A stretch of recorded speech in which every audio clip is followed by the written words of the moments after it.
that architecture plays a great role in any myth of a city. Architecture combined with nature in which that architecture is placed. After all, imagine a city which is not on a plain, but in a valley, surrounded with two rivers and surrounded by green hills, with forests on the hills. So practically from every place in the city, you saw those hills around. And I guess that the peculiar combination of old stones and nature surrounding gives some inkling as to the charm of the city. You were in Vilna in the interwar period for a large amount of time, and it seemed to have been a very fertile time in terms of the arts, in terms of cultural expression. What do you think it was about the city that contributed to that? Not just your own writing, but the tremendous flourishing of creative expression. Yes, yes. This is, you ask me about creativeness, creative factors in that city. And indeed, when you observe both on the Polish side and the Jewish side, it is true. There was something strange. I have been analyzing, trying to analyze that many times. In any case, I belonged to a literary group as a student, university student, and it was a very energetic group called Żagary, which made noise all over Poland. And I also must say that painters, several painters, were very creative there. Not long ago, I guess they made an exhibition in Poland of painters from Vilnius. I should say that when painters exhibited, there were Polish, Jewish, Lithuanian painters together exhibiting. So there was I tried to answer the question about creativity, and I didn't come to a clear answer. Is that so that certain spots on the surface of this planet have some magnetic influence? It is a hypothesis which cannot be confirmed by any data, but empirically maybe there is something like that. Very good. Your poems and essays reveal a profound sensitivity and empathy with many victims of social and political injustice. But from my point of view at least, there's no group of people for whom that identification and almost sense of responsibility is truer in your writings than to the Jewish people. You even went so far as to learn Hebrew. I'm interested what you think is the source of your of this identification and this sense of responsibility. Well, you ask me about my identification with some groups persecuted and especially my identification with the Jews. Well, I have had the experience in Vilnius of Polish nationalism, and I have the experience of certain my own disagreement with nationalism, because as I said in one of my books, when you belong to a given national group, then the thinking of that group seems to you absolutely natural. You cannot understand that other groups can have different perspective, for instance, on the city of Vilnius. But I liberated myself very early from that national narrowness, largely, I believe, due to certain members of my family, primarily thanks to my grandfather on the mother's side, who lived in Lithuania proper, and who was extremely tolerant man, and completely free from nationalistic narrowness, maintaining good relations with the Lithuanians, with Jews over there, and my mother, who was a tolerant person and not at all nationalistically minded. So I discovered that those different perspectives of different national groups quite early. But you asked me about my identification with the Jews. I don't know. It seems somebody said that every writer, every poet is like a Jew, because he feels alienated in society. So I guess that was possibly the source. As to my learning, you asked me about my learning Hebrew. Well, that was not directly connected with my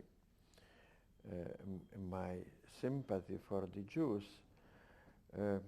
It was because a friend of mine, it was in the 70s, 1970s, a friend of mine, a Catholic priest, asked me to translate the Psalms of David. I said, I cannot translate from Latin. Usually, Psalms have been translated from Latin version. I asked him, give me time to learn Hebrew. So I learned to some extent, so I couldn't, I could make a grammatical analysis of every sentence and so on. And my decision of translating the Bible, translating the Psalms, the book of Job, 5 Megillot, 5 books of Megillot, was motivated by the linguistic problems, because the language of the Bible translations in the 20th century is very journalistic. I looked for a hierarchical language. There was another motive also, kind of translating the Old Testament for me was a kind of a ritual of purification in a way. So there was a purification of the land, of the Polish language. So that motive existed too. But together with other motives, you see. When did you learn, and I know you were in Warsaw from 1940 till the end of the war. When did you find out what your youthful excursion ground of Panari had become? When I learned that. Yes. When did you learn about the fate of Vilnius Jews? I learned, you asked me when I learned in Warsaw about the fate of the Jews in Vilna. I learned during the war because my friend from the university times, Władysław Ryńca, traveled between Vilna and Warsaw. He had a firm officially working for the Germans, unofficially for the underground, and he acted. We belonged both to a socialist underground organization, and Ryńca acted as an intermediary between the Bund in the ghetto in Vilna and the Bund in the ghetto of Warsaw. So more or less from him I learned, but I don't remember what was the phase. That was probably not a definite phase of the liquidation of the ghetto in Vilna. I don't remember very well exactly. But the fact is that when he was there, he was brought that message from Bund there. It was still, the ghetto was not liquidated. But I didn't have a clear picture of what happened in Ponary. I guess nobody had a clear picture at that time. The victims themselves didn't know. But in any case, I had some knowledge, yeah. And what was your response when you did find out? And what do you consider, so to speak, the legacy of Ponary as it would continue? You see, I understand that Ponary is an ominous symbol. This is the end of the Jewish Vilna. But at the time I was in Warsaw, and there was the horrible things happening in the neighboring streets in Warsaw, you know. So my perspective was changed because I was there in Warsaw. Did you know about Auschwitz when you were in Warsaw during the war? Oh, yes. Auschwitz was very early known. First, it was not for extermination purpose. First, it was a concentration camp, and by miracle I escaped because I didn't know. It was in the very beginning of my stay in Warsaw after I arrived from Vilna in summer 1940. It was, I guess, early September probably, when they organized the first manhunt in the streets of Warsaw for Auschwitz. And the janitor of the house I lived was before the house. And he was taken, because they were taking all males. I entered the house just 2 minutes before. Had I been before the house, I would have been taken to Auschwitz. and very few survived. Our janitor didn't survive. 3 months later, his wife received the news of his death. So those were people who were the first phase of Auschwitz. There were no Jews at that time in Auschwitz.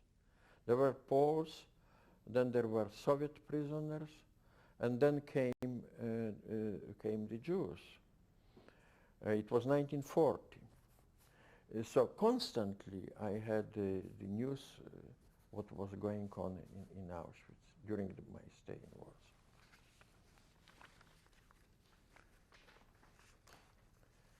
You may have seen the article in the New Yorker, which actually was speaking about the preservation efforts to physically preserve Auschwitz recently. And in that article, there was a quote of a California Holocaust revisionist, Mark Weber, who said, "One should be skeptical about the testimony of Holocaust survivors." And I'd like to ask your own feelings about that comment and the statements of other assassins de la mémoire. Though of course I know about that movement, and for me it has always been a source of infinite amazement, because for me those facts are so tangible. So as if somebody denied that this is made of wood. It's absolutely inconceivable that sort of human folly. I cannot believe it. I formulated, okay, I didn't repeat the question, no? Should I repeat the question? Yes, if you could Yeah, make reference. I should repeat the question, okay. You ask me what is my opinion of the so-called historical revisionism, denying the authenticity of testimonies by survivors of the Holocaust. I must say that for me this existence of such people, of that movement, is a proof of the infinite human folly. If there are such people who can question the fact of the Holocaust, if there exist, it means that human beings can believe in anything.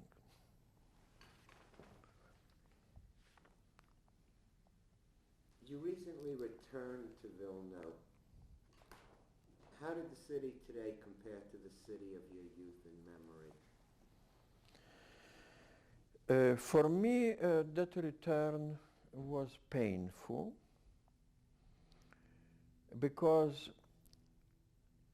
I haven't found anybody among those whom I knew, who walked the streets. I'm sorry, if you could... Oh, yeah, I repeat the question. Yeah. Yeah. You asked me what is my impression when I returned to Vilnius after 52 years.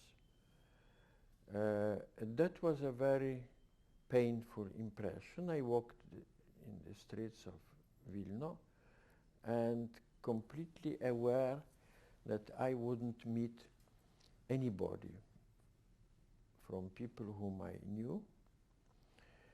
Because what happened in Vilnius, the Jewish population of Vilnius disappeared, and the Polish population also disappeared in a slightly different manner, because they were deported by the Soviets or threatened by deportation. They moved to Poland,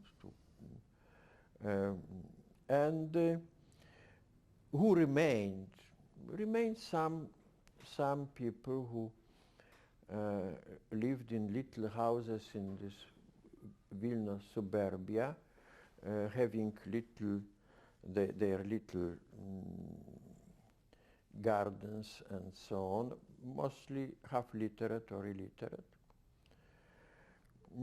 And walking in the streets of a city where new people move around. It's very strange because you have a feeling of presence of those who disappeared in a way, you know. And I have met one person only that was a painter, a very old man who survived, but otherwise it was for me a city of phantoms, and certainly I don't think I would be able to live there. When we were there this past summer, there were numerous expressions of now Lithuanian nationalism, a very, very fervent nationalism, extended to the language, extended so far as to husbands and wives fighting with each other over whose ancestry was purer. What was missing, of course, from the city was the multiplicity of languages, of cultures, was the Vilna that you and the other people that came of age in pre-war Vilna recall so vividly. What do you imagine the city's future to be? Well, I received an honorary degree at the University of Kaunas, and in my speech I called for continuing an international tradition of Vilna, saying that this city could be a focus of many languages and many nationalities again for all that area. And of course, a big tourist attraction, because if Vilna is reconstructed properly, because it's falling to pieces, old Vilna, it would be, that's a beautiful city, in my opinion, like Prague, practically. So I called for that in view of the fact that, after all, at the present moment, 45% of the inhabitants of the city do not speak Lithuanian but at home, but their native languages are Polish, Russian, Belarusian, and so on. I don't know, however, what are the perspectives. There are some centers preserving memory of Jewish Vilna, but there are hardly Jews. It seems to me that what is important is is honesty towards the past. It is impossible to project into the past a certain nationalistic vision which the Lithuanians have, trying to make out of Vilna a purely Lithuanian city, which was not. It was multilingual city. It was like Sarajevo before the partitions and war. So to restore the memory of true Vilna is to restore its multinational character and fight against mythologies. Mythologies maintained by historians are very dangerous. The same applies, besides, to the cities inherited by Poland from Germany, like Gdańsk or Danzig or Wrocław or Breslau. Those were undeniably German cities, and to blur the lines, to disguise those facts is not good for honesty, which, as we hope, must be a basis for the future existence and coexistence in Europe. Wonderful. Let's stop for one moment. Are you okay? Do you need to I am okay.